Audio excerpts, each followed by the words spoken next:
لو لسه ما اشتركتوش في القناة لازم تشتركوا، ولو الفيديو عجبكم متنسوش اللايك وتشوفوا باقي الفيديوهات على القناة.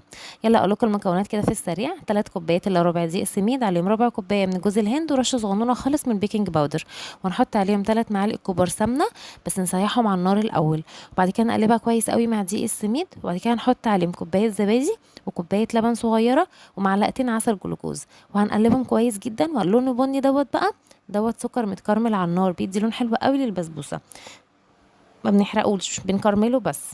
وهنقلب المكونات كلها مع بعض، وهننزلها في صينيه مقاس 30 وتكون مدهونه بالسمنه، وندخلها في الفرن على درجه حراره 200. واول ما تستوي ونلاقي الحراف بتاعتها بقت لونها بني كده وبقت حلوه، هنطلعها على طول من على الفرن، وهنحط عليها على طول الشربات سخن، يكون الشربات لسه طافيين عليه، وتكون هي كمان لسه خارجه من الفرن وتكون ناجحه كده قدامك، وتشرب الشربات كله. بجد يا جماعه احلى بسبوسه في البسبوسات اللي عملتها كلها، جميله خطيره حلوه جدا.